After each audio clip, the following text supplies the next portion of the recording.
3, 2. All right. We are live. Well, we are recording episode 4 of the Joey Tryon Show.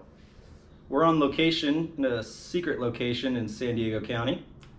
I have a guest today. My first guest I'm sitting down with, and happens to be a friend of mine who has a great story. His name is Blake Wilkey.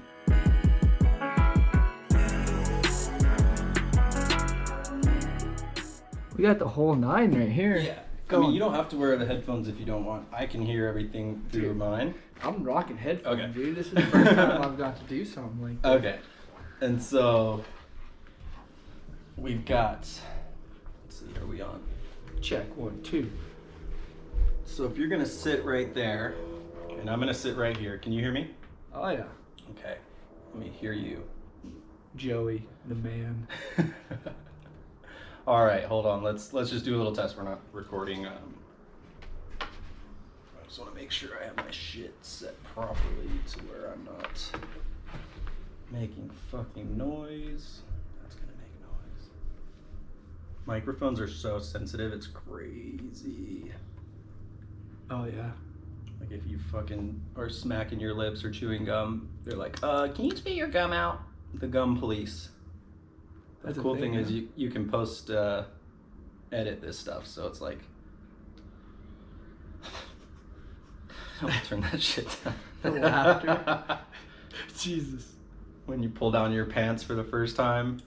All right, so we're testing. Hello. Just give me we'll say, hey, we're here with Blake Wilkey. Blake, you me. want to introduce yourself? My name is Blake Wilkey from San Diego, California. I'm 21 years old with 11 years experience. Okay, cool. So it sounds good to me from here. Let's see. Sounds good.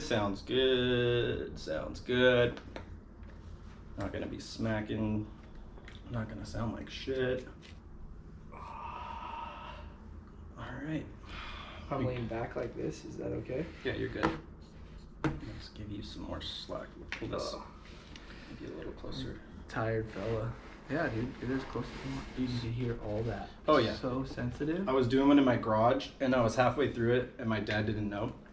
And he was upstairs in their house, and he just decided it was time to start romper stomping around the house or whatever it was, and all I heard was, I'm like, come inside and go, Very sure. are you breakdancing up there? He's like, no, I just shut the door.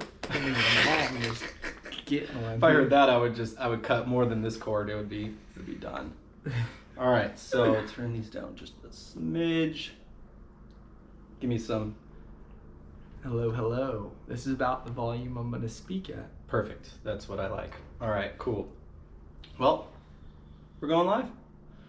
We're live. Are you recording? Yeah, dude. Oh, 3, 2. All right. We are live. Well, we are recording episode 4 of the Joey Tryon Show. We're on location, in a secret location in San Diego County. I have a guest today. My first guest I'm sitting down with, and happens to be a friend of mine who has a great story.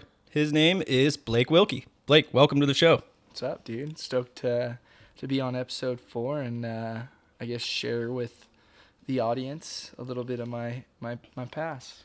That's right. So, little backstory. I met Blake, almost 10 years ago now. Makes me feel a little old.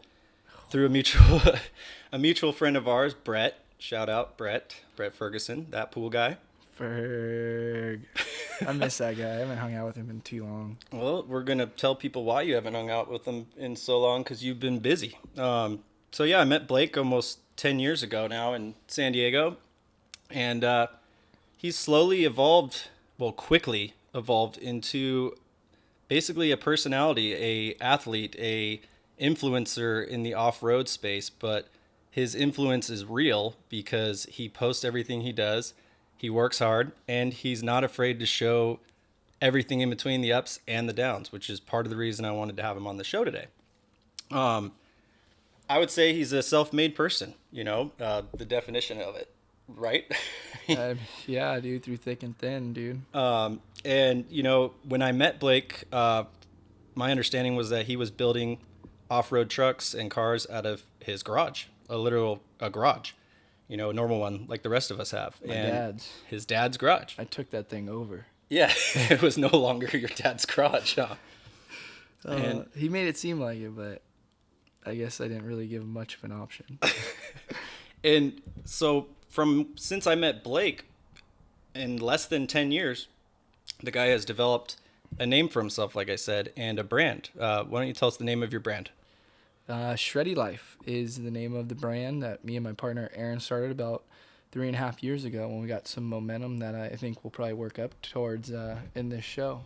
Definitely. And Shreddy Life, for all of you out there, is on Instagram. You can find them. It's SHREDDY, Shreddy Life, LYFE, correct? Correct. Yeah, look them up. They're always posting cool stuff that Blake and his squad are up to, and it's quite entertaining, to be honest.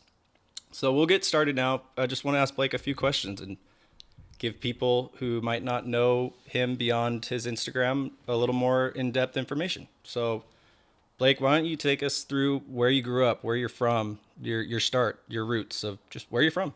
San Diego, man. Born and raised in this beautiful city with basically everything at my fingertips. I mean, Big Bear, where we'd go shred the snow, was 3 hours away. Glamis, less than 3 hours away. River, less than 3 hours away. And everything in between with biking trails, just off-road or dirt bike tracks. It's just no better place to be brought up, I feel like, and be into action sports. Absolutely. I agree. Why don't you, a little more info. What part of San Diego did you grow up in? I'm a North County kid. I'm from Vista. So for a lot of people out there who don't know San Diego in depth like we might, it's a big county. There's a lot of places you could be from. I could be from North County, and I might not know people who are from La Mesa. La Mesa. There we go.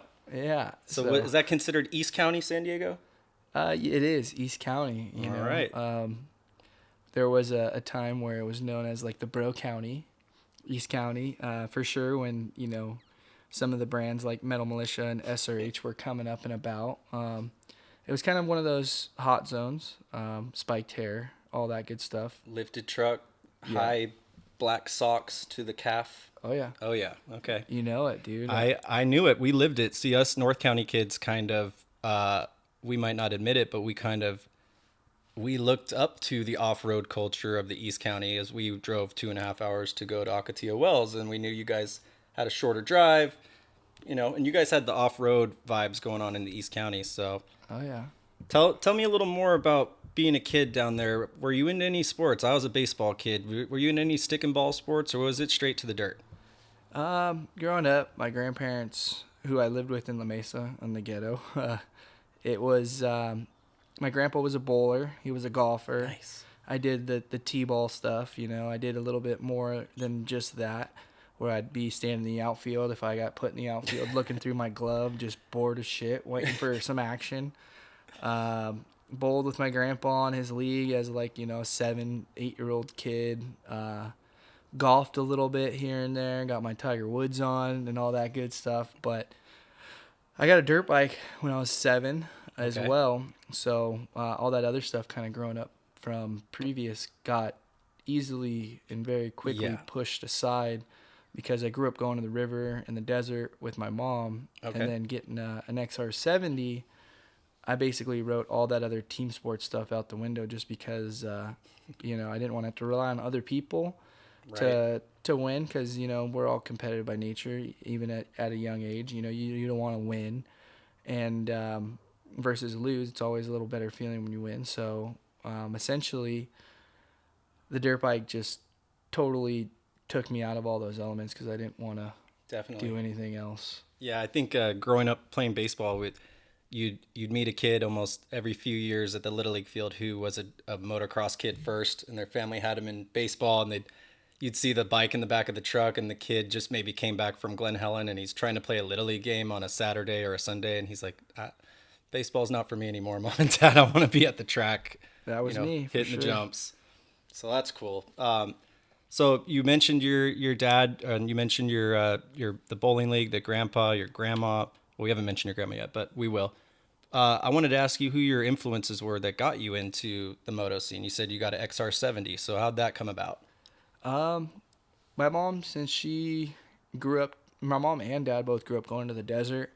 They split when I was about a year old, but they were both mutually interested in the desert, the river, Right. all that. My dad did that a lot more in his younger age. My mom was younger than my dad by a few years, so she was still kind of doing that whole scene. And I got pictures of me in diapers at the river, on the sandbar, pictures of me naked running around driving boats, her boyfriends or friends, badass jet boats and all that, and just kind of was in the scene. So when I got old enough and was ripping around on my bike pretty avidly, my mom talked my grandma into buying me a dirt bike, which she was That's against. awesome. My grandpa was against, but she talked him into it. I got a dirt bike and was driving around the street, kind of getting a feel for it. Crashed, bruised my hip up, got a big old cherry. Right where, like, I was full gear, head to toe, bro.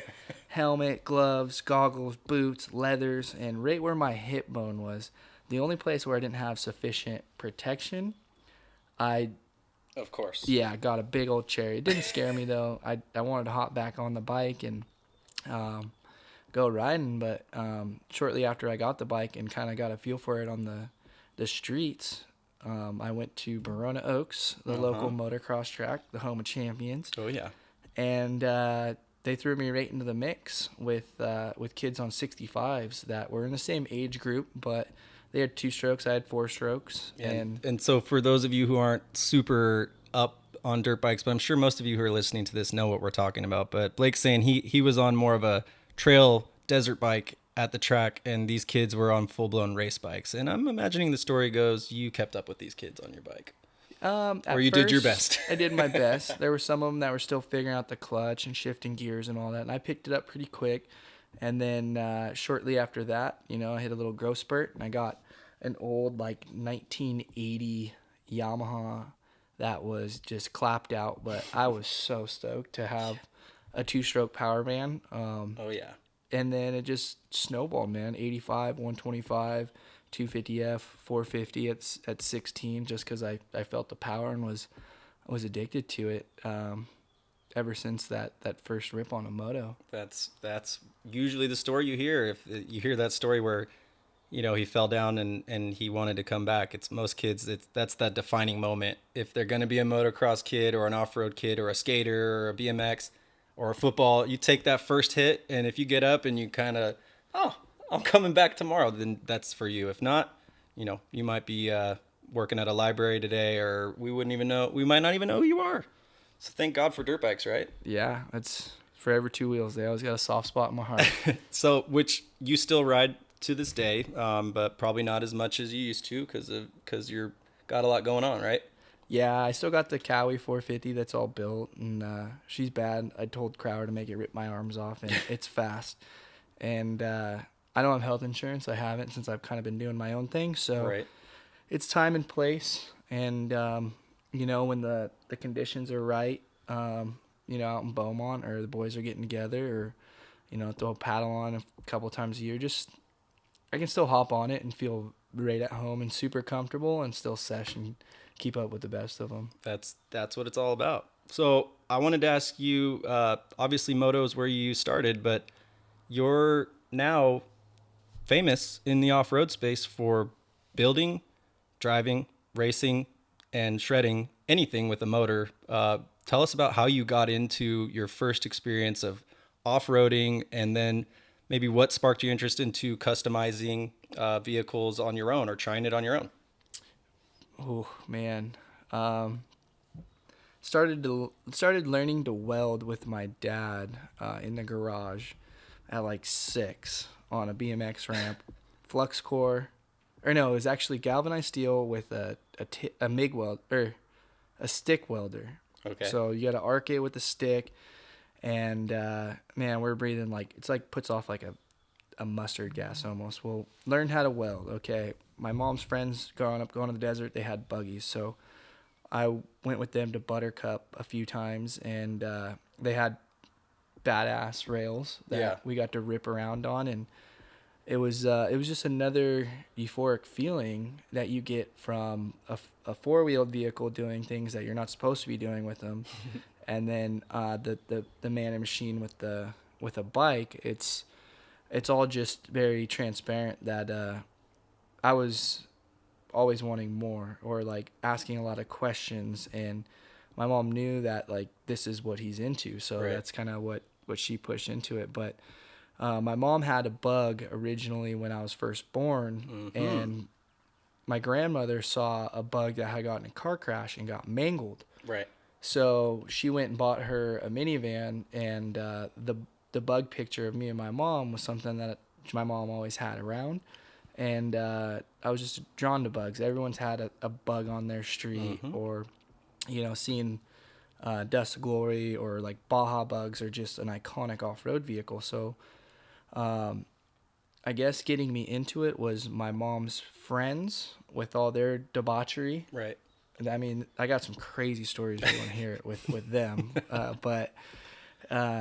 So my mom with the debauchery of her friends, and my dad with the mechanical skill set that he taught me on maintaining bikes, learning to weld, and just kind of sparking that creativity and that interest. So together they both kind of collided and molded me into just challenging myself to build something cool or have something cool myself, since everyone around me seemed to have something badass. Right. And so you took it upon yourself instead of, a lot of people get stuff handed to them in this world, but there's a lot of us who don't. And you got to find a way to do what you do. I mean, it seems to me your story has that. It's completely about that, where you, like you just said, you grew up around the cool sand rails, the boats, the buggies, the bikes. But then when it came time to you wanting one yourself, it was, all right, kid, well, you got to build it or you got to do it yourself. So that's kind of one of the main things I wanted to talk about here today, is that Blake is a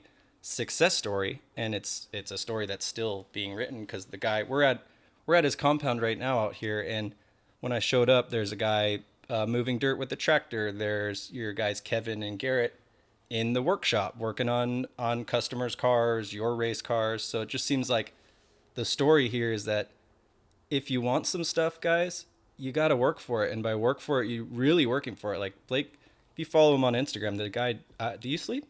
Yeah. Okay. Like from probably 11 to 6. Right. And this guy's up every day. He's doing work. And like I was saying, I wanted to find out where that came from. And it sounds like, you got a really good example from, your dad taught you, if you're going to have things, you got to take care of them. And if you want to ride something, then you got to know how to fix it if it breaks. Oh yeah.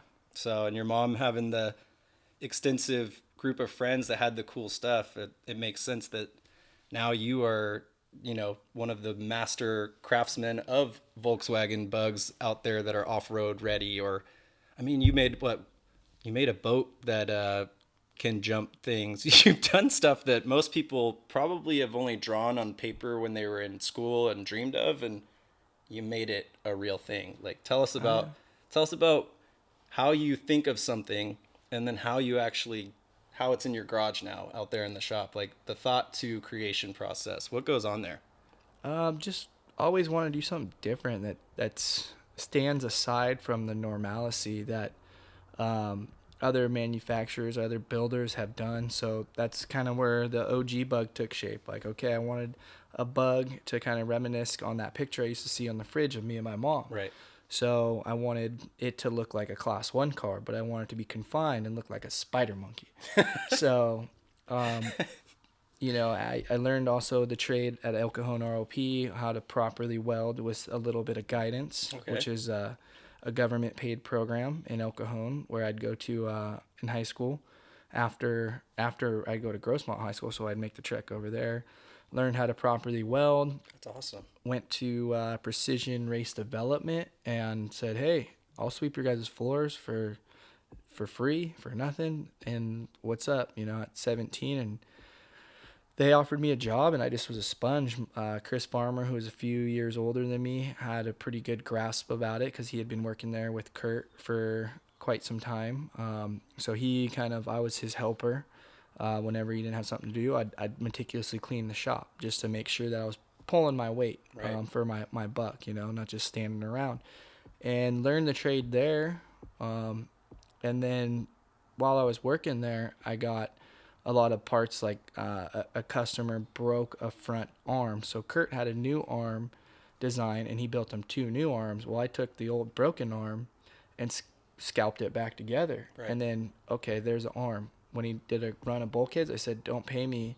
Just, I want a bulkhead, you know? And then jigged up a tubular upper arm and found a shell for free from a gentleman that wanted me to separate it that was building a Manx there. So I got a shell for free, and then bought a bunch, just started collecting parts. That's awesome. And, you know, after a few years, I had a rolling chassis, saved up money, found parts for the drivetrain, and then it just kind of snowballed. And I went through 3 different motors, a VW motor, a Subaru motor, and then put that big nasty LS in it that made the thing wheelie. And at that point in time, I was about 8 years invested into that build, 7-8 years invested into that build, where I would spend, you know, at least half of every paycheck, 2/3 of every paycheck on that to get it to that level. And luckily, my grandparents said if I stayed in the honor roll in high school, they'd cover my insurance and give me, you know,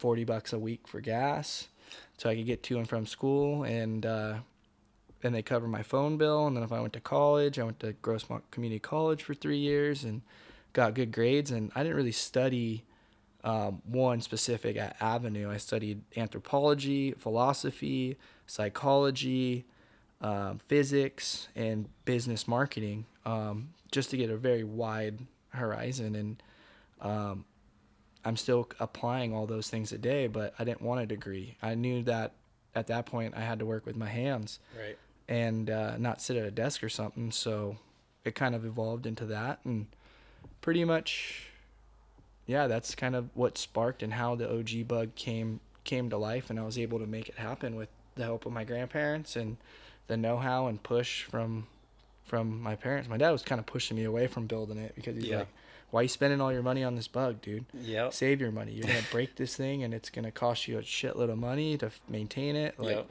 You don't got to keep up with the Joneses. I'm like, so it was always kind of something to also prove him wrong. Like, watch me build some badass shit. I feel like anybody with the success story has a little bit of that, where like they were motivated, they're self-reliant, they got it going, but then there's maybe a little voice that told them one day like, oh, you'll never do that. Why would you do that? That's crazy. And you're like, oh, but I will. Yeah. And so you mentioned the OG bug. So that's your first, that's the car that put you on the map, so to speak. That thing it's badass. Tell us, where is it now? It's in Qatar. Qatar, not guitar, Qatar in the Middle East, correct? Yep. Or some people pronounce it as Qatar. Qatar. All right. Yeah. So let's just put that in perspective. We're in San Diego. Blake built a badass car. He went viral. We'll talk about that here in a second. And he's able to then parlay that into selling his car to an enthusiast who lives literally a halfway or a full trip around the globe. Like, How cool is that? It was pretty surreal, man. I mean, I knew that there were parts and components that I could build better, and it was like I made this as best as I could, and I wanted to build another one. So I figured the progress, I would make a profit off of it, and then could roll that into something else. And when it was time for that car to be sold, and I got offered a good chunk of money, I was like, all right.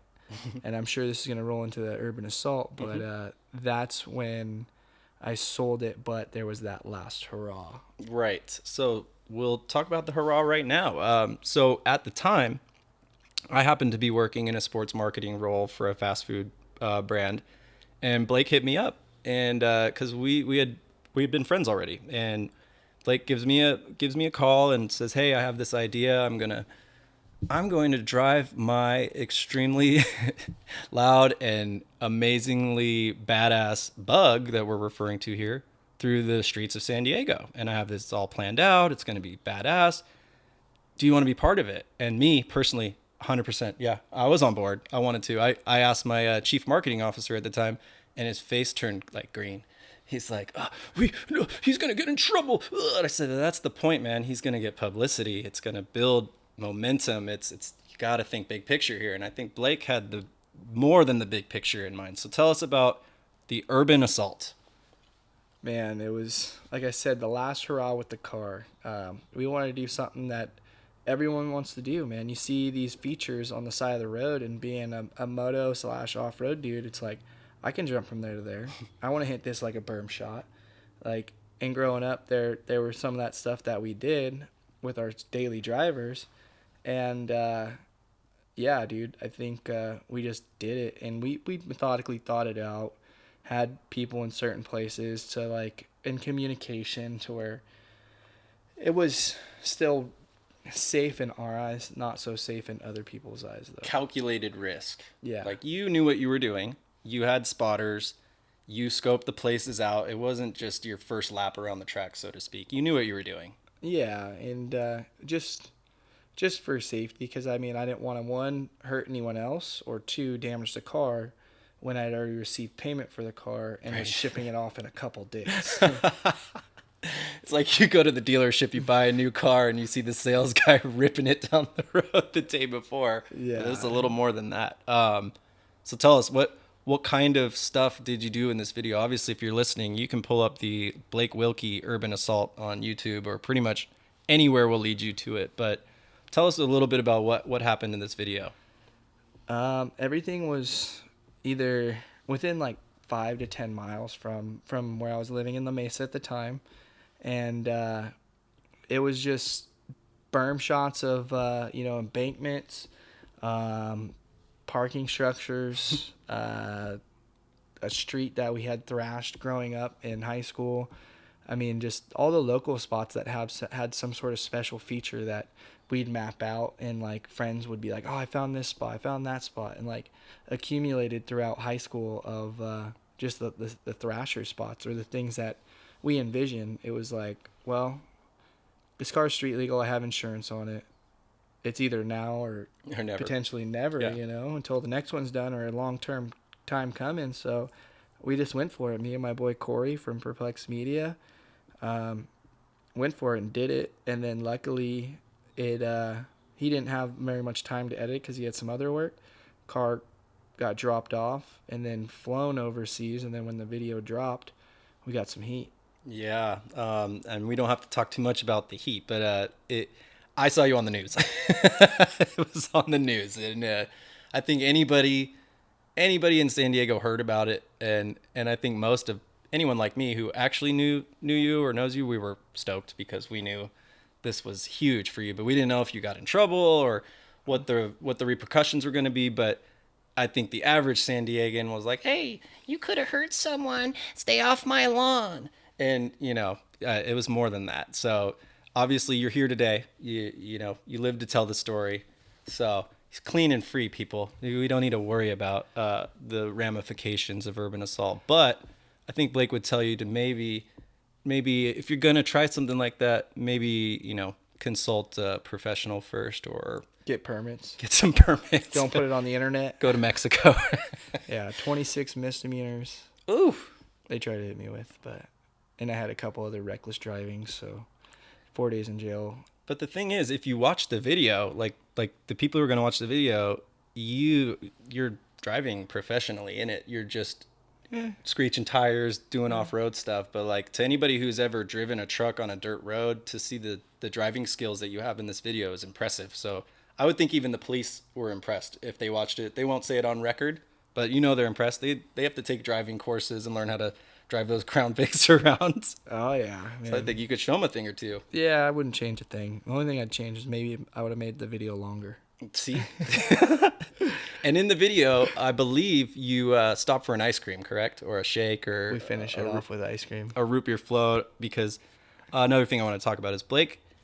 I have a beanie of his here from his company, Shreddy Life, and it's got an ice cream cone on it. So one thing you'll notice if you follow Blake, or if you've been following Blake, he's an ice cream dude. Pizza, but ice cream, I would say. If there were like, you're on the cliffhanger scene and it's take my hand or take this ice cream, it's probably the ice cream, right? And so what the ice cream and your hand same time.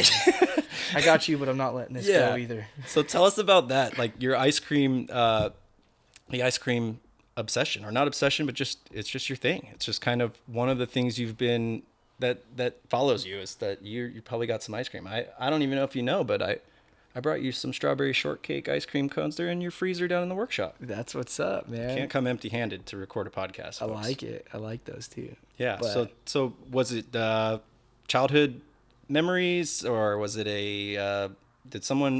what was your first ice cream experience that somehow turned into this lifelong love for it, or is it just that it tastes good? I think it tastes good, and grandma, man, and then grandma always had it in the fridge.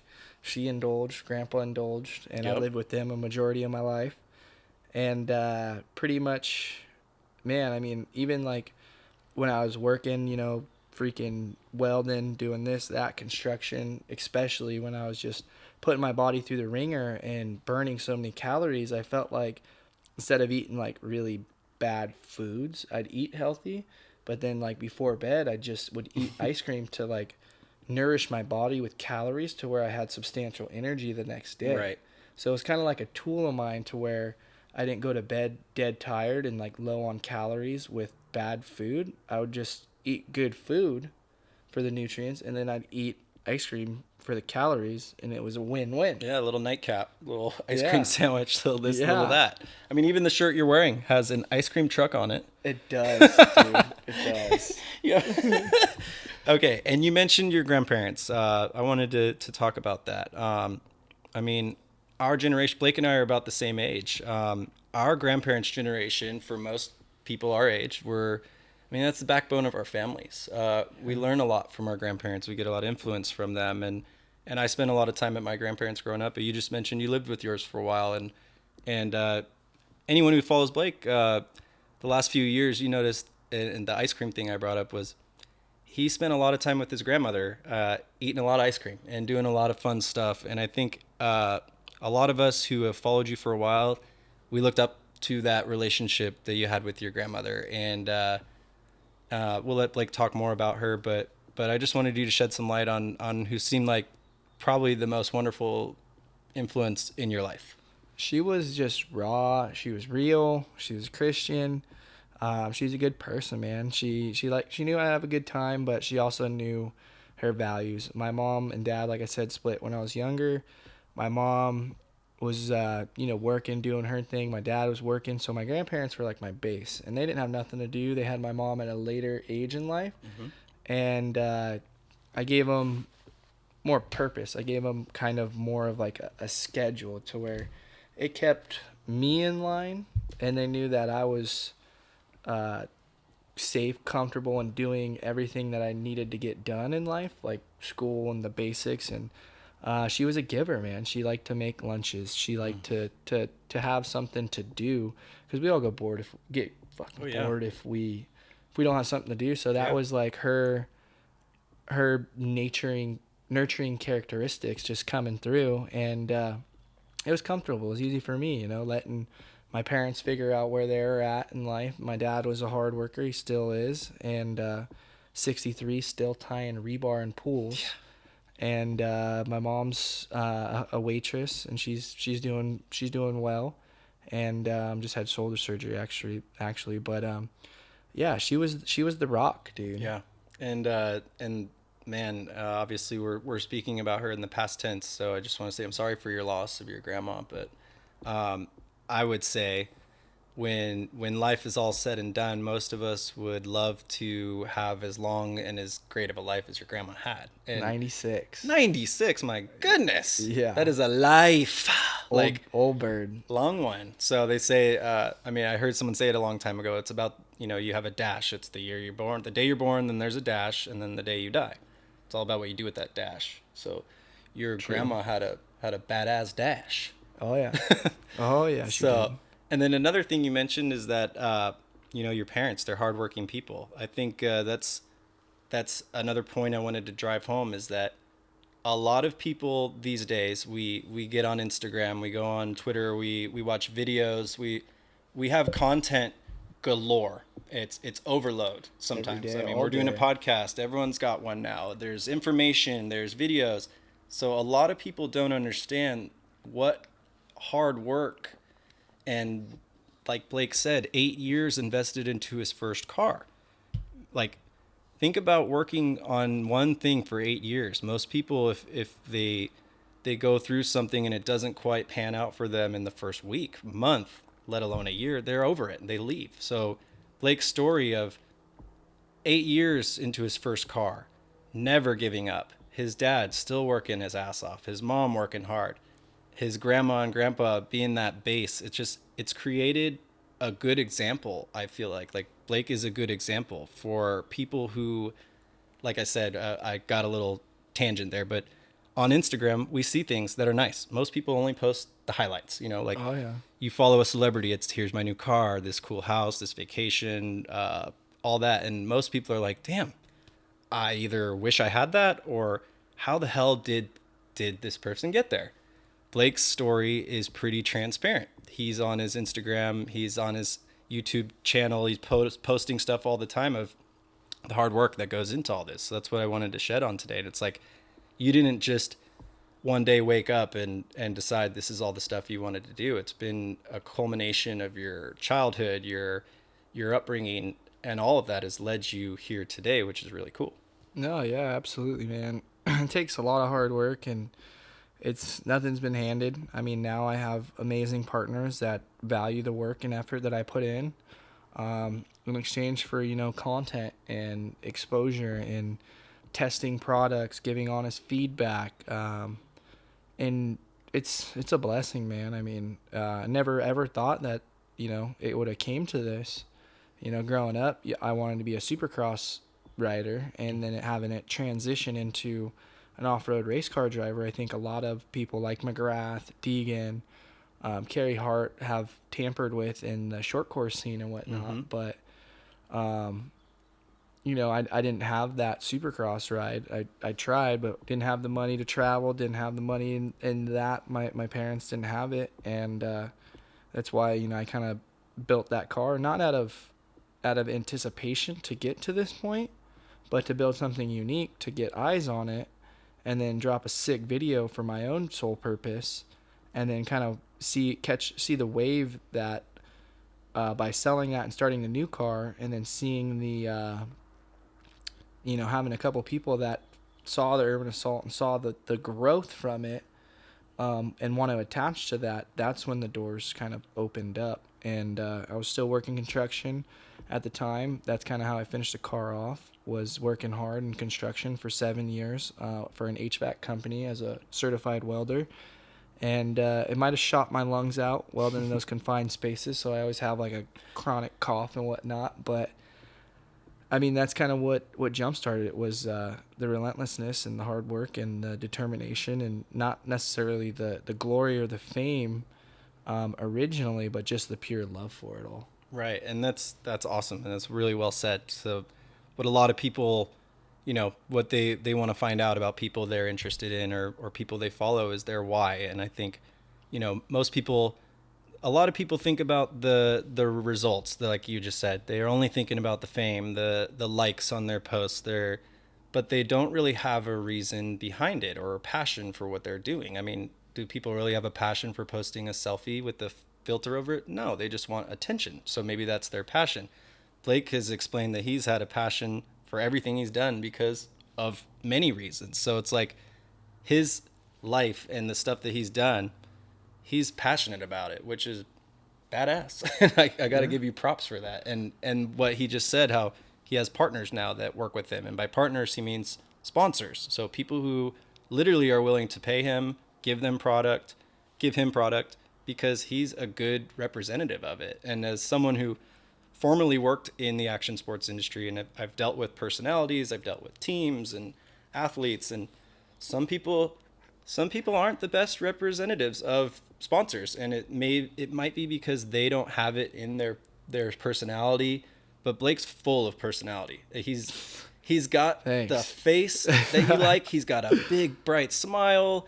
He's, you're the guy that you could show up at an event and the dad and the kid will go home and tell the wife, we met Blake Wilkey. It's not, so it's like, it's cool. And you got to give someone respect for that. And that's what's opened the door for these partners that you work with now. Obviously you have your own brand, Shreddy Life, who would be your main partner, because that's your your brand. That's your life that you're Yeah. putting behind it. But why don't you tell us about what's going on at Shreddy Life right now? What is Shreddy Life? What can people expect to come from Shreddy Life in the near future? It's basically an action sports apparel brand for shredders by shredder. My partner Aaron Birdwell, he's like an avid snowboarder, and he's the one that designed the OG Wilkie Works logo that was on the side of The OG the bug. bug when we did Urban Assault. So he did that design, did some side work, and when I got in trouble, we put that logo on a T-shirt because people wanted to donate towards a GoFundMe. So I said, I'm not going to take people's hard-earned money. Let's blast these on shirts. I'll give you $5 for every one you sell, plus the design. And he managed that for me. And then a friend got drunk with one of the shirts on, and I was like, I don't want this anymore. Like, I'm going to figure something else out. Right. Since we had momentum and that wave that I was talking about. And let's figure out a cool brand and let's start something new, and split it right down the middle. Like, I'll bring the audience, I'll drive sales, I'll keep shredding. You freaking are good at websites and design. You went to school for this. Let's use your knowledge in what you do and my knowledge and kind of audience with what I do, and let's meet in the middle and build something. And then I wanted to do a shredding because of the San Diego vibe. Right. The surf, skate, moto, desert, river, something that blended with everything, because if I was going to rep a brand, I wanted it to kind of encompass my entire life, not just like certain brands kind of only cater to a certain aspect of Right. snowboarding or surf. And I didn't want that. I wanted a universal brand that someone could wear at any place of shred. Right. Sushi, desert, river, beating on the drums, like the term shred was always just like a cool word. And side note, I have family in Orange County, and I just spent a month at my aunt and uncle's beach house in Newport Beach, and I was going on daily beach cruise rides. They have a beach cruiser at their house. Every day, counted maybe 5-6 Shreddy shirts on the boardwalk in Newport Beach, awesome. and I'd be smiling at the people, and they're like a bro. They look at me, they're like, "What are you smiling at?" I'm like, "Dude, my friend, that's you." No, hi. I just felt like such a dork, but I wanted to tell them, like, I know the Shreddy guy, but I'm like, no, I don't even want to. Then they're gonna ask me, how do I meet the Shreddy guy? How do I go to his house? No. So yeah, like you said, Aaron is your partner, and I personally have purchased stuff from Shreddy Life, and like you said, he's a master at building websites and the business side. It's all very nicely put together, seamless. Like, it's up there with any other brand that you would shop from online. And do you guys have a physical place where people shop still, or is it all online now with COVID? Or We how's that do, work? man. It's open. It's right in Santee. Okay. Excuse me. The border of El Cajon and Santee. So pretty much one of the home cities that we were both born and raised in. So keeping it core, and it's just, like I said, gear for shredders by shredders. That we want to produce. We have socks, underwear, moto gloves, helmets. We've done steering wheel collabs, sunglass collabs with Heatwave, shirts, hoodies, beanies, flags for your whips at the desert. So much.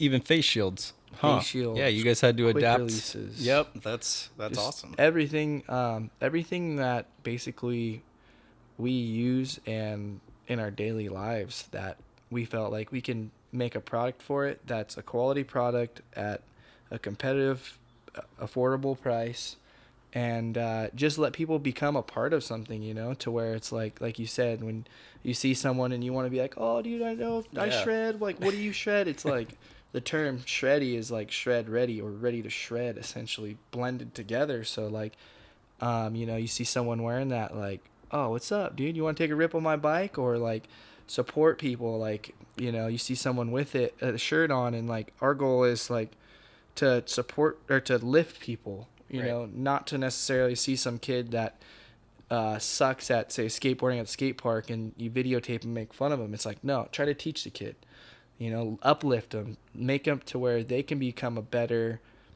athlete or better at the sport that you might be better at, and teach someone something, because it feels 10 times better.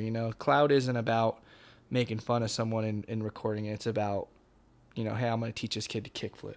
That's what's up. And that's another reason why I said Blake is a good influence, because he is that guy that if you were at the desert, and I mean, obviously if he's in the middle of a race or something, he's got tunnel race vision and that makes sense. But if Blake was on a weekend trip in the desert and someone in the camp that he didn't even know had a flat tire, I guarantee Blake's the first dude to walk over there and be like, hey, you guys, this is the tool you need, like he's that guy, which is awesome. And with you spreading that type of message through your brand, hopefully that starts to trickle down to the Groms. And like you said, bullying is a big thing these days, and people think it's cool to make fun of other people, and we say no to that. No, we're not about that. We're filming this episode, so if you're only listening, Blake and I just flipped off the camera. So yeah. We were talking about your partners and sponsors, and racing. So tell us what's the last race you did? How'd you do? Tell us what's next. And then maybe if you want to talk about any cool stuff you have in the works with any of your sponsors, just let us know.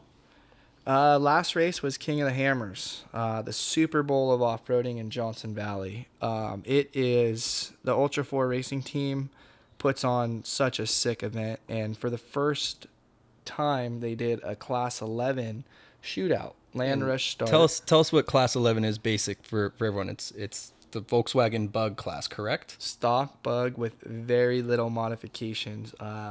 Your stock freaking front beam, stock arms, stock brakes, stock pedals, stock just like it's a bone stock car that basically stock gearing in the transmission.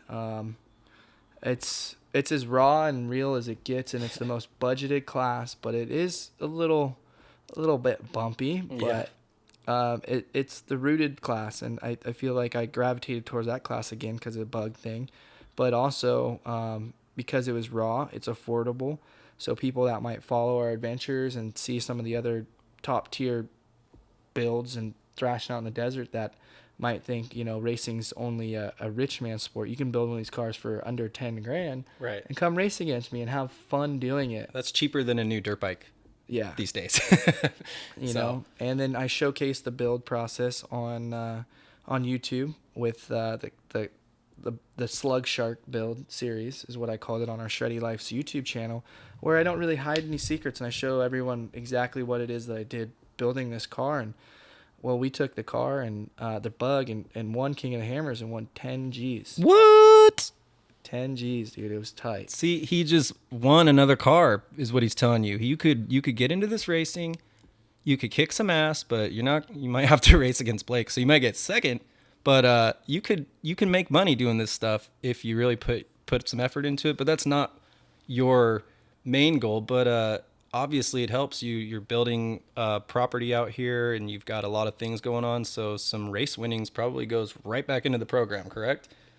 It was spent before I even won, but since I won, I was like, okay, this is where it's going immediately. Yeah. Like I crossed the finish line, I'm like, shop build out, $9,400 for the material. I wasn't prepared to spend that, didn't have that, and didn't want to get stretched too thin, but we won that. And I'm like, bink. There it is. Here it is. It's going there, dude. And I was stoked. See, and that's another thing.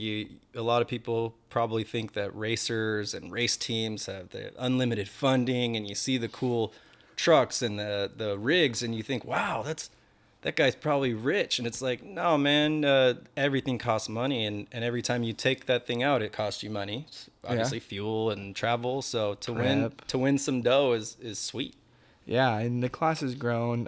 MP, the largest Volkswagen aftermarket parts manufacturer located in Anaheim, is putting a lot of money into that. And I kind of helped them get back into off-roading, something that they didn't necessarily lack parts for, but lacked kind of the attention to detail that I felt like it needed, because there's Class 9, there's 1600, there's 1600, 5 cars, all that run their products, but their space didn't see that. So The last 5 out of 6 races we've won, the car's been teched up and down, where they check gearing, they check fuel. Which means what? That your competition is saying, hey, make sure that thing's following the rules because he keeps winning everything. Yeah, and it's stock, guys. You just need to drive faster or learn, maybe follow Blake around. Setup is everything, man. I mean,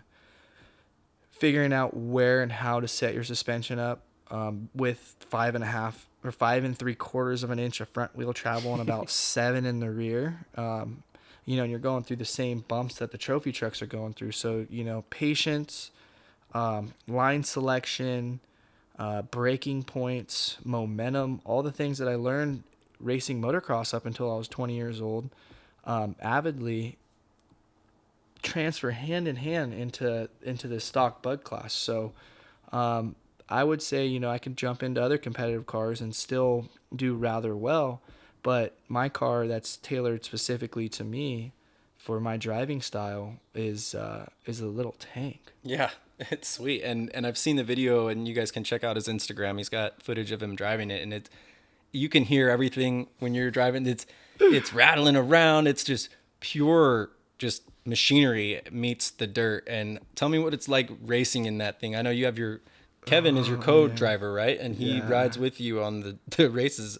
What's it like in the cab during a race with Blake and Kevin? Just give me a little window into that. There's a lot of oh shit moments.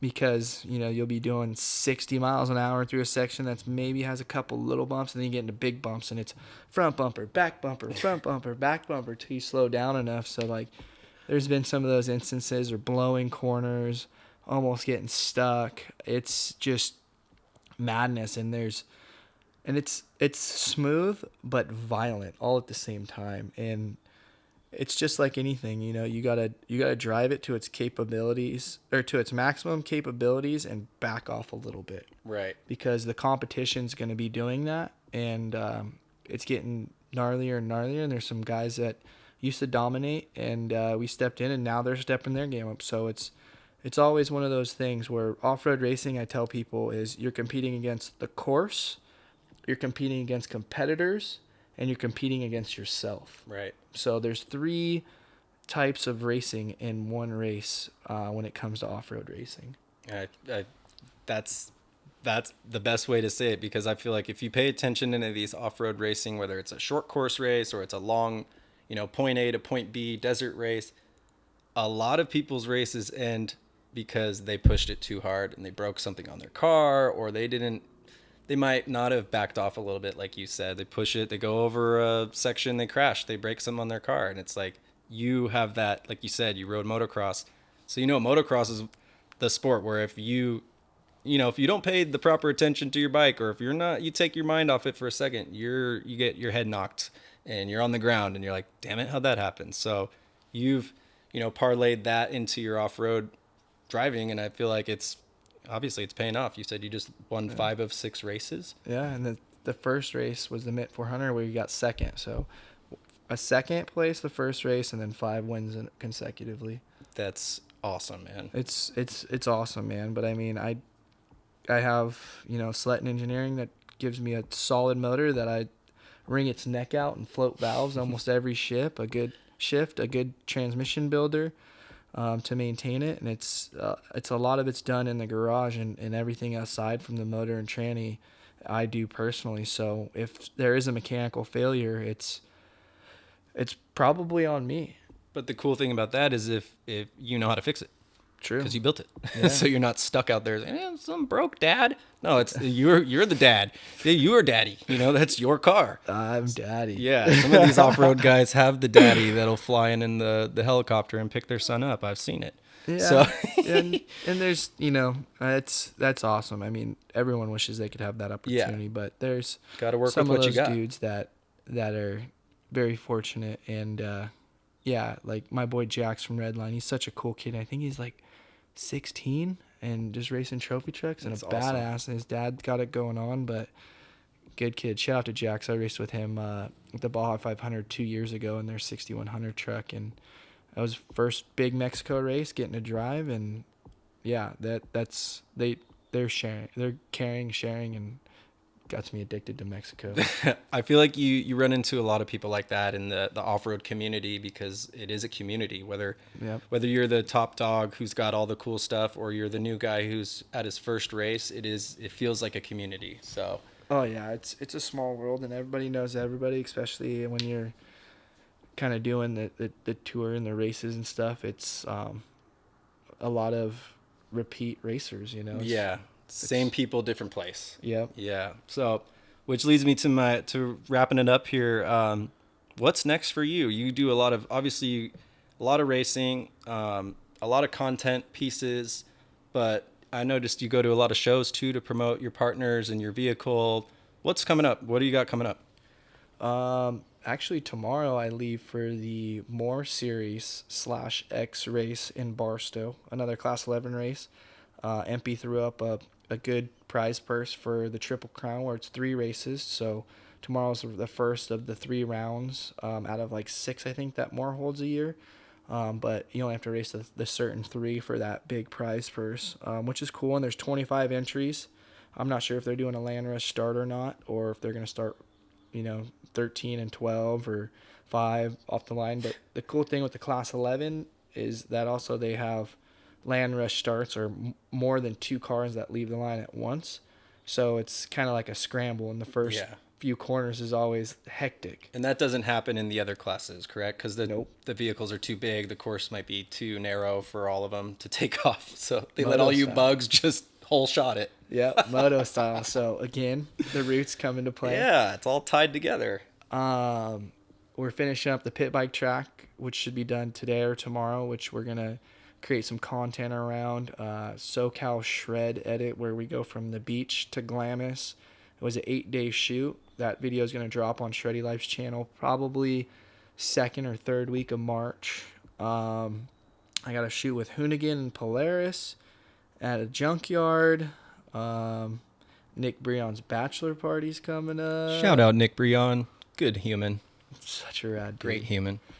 He's the one actually who helped me with Urban Assault 2, which was the legal video we did in Las Vegas on Fremont Street. That was actually really cool. You had some other... I remember you guys... Would you drive over those... K-Rails. K-Rails, and you made a full-on scene of Fremont Street and Vegas, and that's cool too. So check out the Urban Assault 2 video from Vegas also. No trouble on that one. The cops actually loved it, shut the streets down. Legal! It was sick. Yeah, that's what's I up. like your voice, dude. Like, I like how you come in with those. Legal! Sound effects. Yeah. Like, we could have introduced you properly, like, from East County, San Diego, driving anything with a motor, even in water, Blake Wilkey. Damn, you're good at that. See, but I found out, and Cameron Steele told me this when I met him, that the voice that they use for Supercross is a computer edit. They type everything in, and it spits it out. Sorry, kids, but there's nobody in the booth talking like this at Qualcomm. Which Qualcomm doesn't exist anymore. My goodness. So, like you said, you have these races coming up.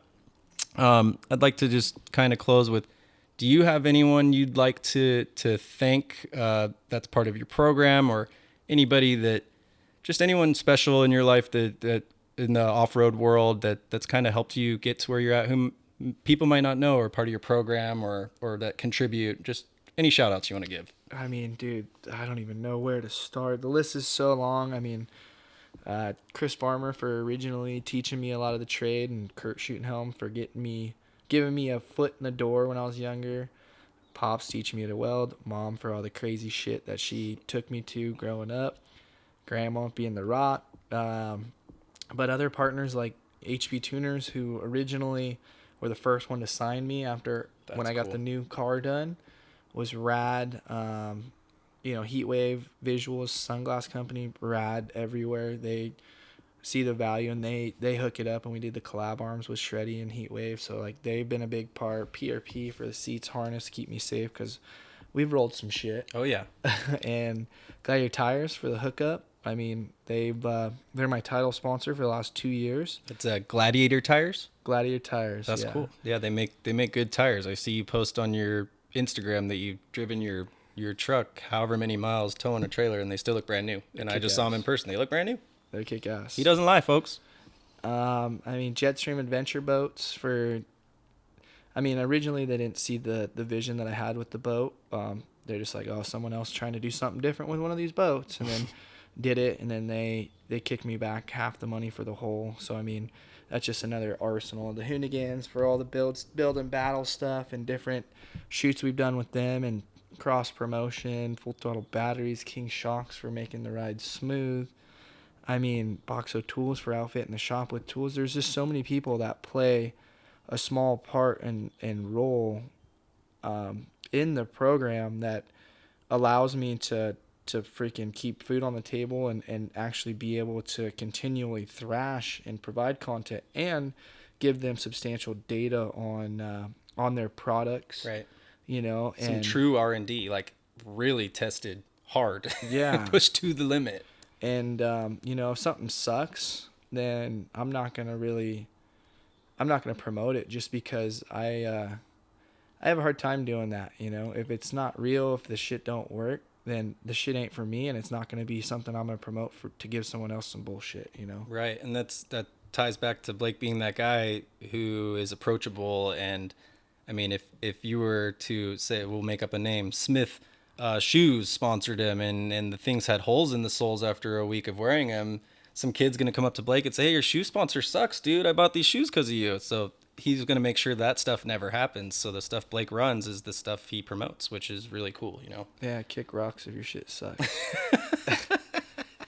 But not in those shitty shoes. Yeah. Smith shoes. Fuck those things. Someone named Smith's going to write me a letter, be like, what, dude? My shoes are great. Like, sorry. Smithers. So my last question for you, Blake. First of all, thank you for making the time for me here. This is really cool to have you on here. But what I want to ask anyone who comes on the show is, the first series of questions I asked you would be why you do what you do, and you've explained that perfectly, and the passion behind it. But in the future, when the shredding's done, and it's never going to be done. But when our shredding, you know, when we get old and when we're shredding, what do you want to be remembered for, man? Like, what would you like? Legacy is a big word, but what would you like your legacy? Your when someone hears Blake Wilkey or Shreddy Life, 50 years from now in the San Diego area or the greater off-road community, what would you like to be the theme around that? I mean, obviously you can't write what other people think about you, but what would you like to be remembered for? You know, like what? I would say the kid that followed his dreams, man. I mean, you know, originally wanted to be motocross, and then it transferred into off-road, and just building cool, unique stuff. Like, I want to be the dude who was from San Diego that was built to shred, man. Built to shred. Yeah, and that's what we're doing right now. My boy Kevin with Quixotic Motorsports, who I've been friends with forever, when me and him got together at Timmy Boy's shop, and started devising a plan to build the TT Bug, which has been on several of our episodes on our Shreddy Life channel, YouTube channel. That, I guess, it has always been an ultimate goal to build or race a trophy truck at the top tier level, and to be able to do that now here in a garage at my house with my boy Kevin, and see this thing come to life on the day-to-day 13-hour days, and see the progress and have the support from those guys. The ultimate goal would be, at the end of my fucking days, to be able to say that I built something and lined up with the best. I'm not going there to win and compete with these guys that have millions of dollar budgets. I mean, because this truck's going to be very basic. Keep it simple, stupid, the term KISS that I like to live by. And when we show up to that line, I'll feel like I completed the biggest childhood dream that I had when I transitioned when I got addicted to off-road and was in dirt bikes, because that is like the high dollar, high tier vehicle that anyone that's into it sees and says, I would love to drive one of those. I'd love to have one of those. And here we are, coming very close to that goal. That's awesome, man. So like he said, they're working hard on a lot of projects, I should say. So follow Blake Wilkey on Instagram. Look up Shreddy Life. Give them a follow. just keep up with him, see what he's up to. And if you have a kid and he's into off-road or dirt bikes and needs someone to look up to, this is your guy right here. So thanks a lot, Blake, for coming on and sharing your story. Honestly, it's been a pleasure, and I'm looking forward because I've seen your story since I met you almost 10 years ago to now. I'm really looking forward to the next 10 years. So, man. Yeah, we'll just worry about the next 10 minutes or 10 days first, right? Yeah, 10 days, 10 months, 10 years. All right, Blake. Well, we're gonna have some crazy shit going on. Good luck to you this weekend racing, and stay safe out there on the pit bike track. And thank you guys so much for tuning in to the 4th episode of the Joey Tryon Show with Blake Wilkey. Much love. Bro. Tight. Hell yeah. Thank you. That was smooth. I like it. You got the voice too. Nice and smooth. That's what's up. Most people are like, and like anyone I talk to, I'm like, you don't need to be so nervous, bro. I learned that in the last 2.5, 3 years of just always being on camera and having to like not be super stuttery. I mean, you get everything, just like anything, you get better with practice, you know? Yeah, when I was taking all my stand-up classes and improv, the first few times I grabbed the mic, I'm like, and even the teacher's like, put it back on the stand.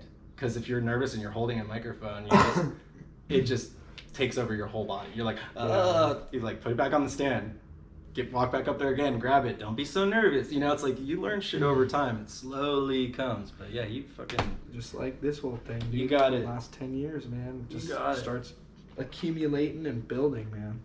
So legit, dude. You guys learned something? You guys figure something out from this? Hopefully you did, because I gotta get my ass back to work. Yeah. Seriously. You see all that shit. He's got a pile of shit to do out there. We gotta get to it. You showed up. I gotta make sure he doesn't put me to work. You showed up and I had the tractor dude I had to assess with the track.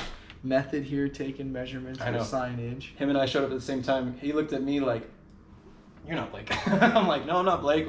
I'm like, who are you? And I looked at the wheels on the van. I'm like, he's the method guy for sure. I was here for like an hour or two waiting? Yeah, but we were chilling. We walked around, checked out the pit bike track. He was jonesing on the track, so was I. That's awesome. It was so dope, dude. Yeah. Well, hell yeah, man. Josh is killing me on that, which I need to get back to. That's so sick. How'd you meet the guy who's working on the track? Long-term homie. That mutual friend, and he's been doing the Red Bull straight rhythm tracks with, I believe it was Damien, who was like the head dude for all that stuff. Yeah. And Supercross stuff, and he was his right hand, so, it's like, if I'm gonna have someone do it, like, I mean, I could be in here, and we can lay the thing out, and I know it's gonna get done right. Yeah.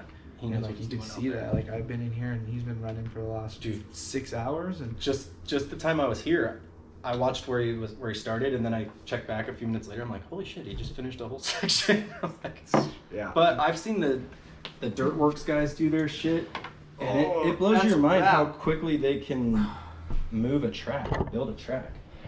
Well, that's a wrap. Hopefully, wrap it up. You guys got a little extended edition versus all the audio. Yeah. I'm sure Joey's gonna throw all the audio for the. What is it? The podcast? Yeah, he's going to throw all the audio on the podcast, and then you guys got a little extended bonus credits, but... Behind the scenes, baby. With the voice.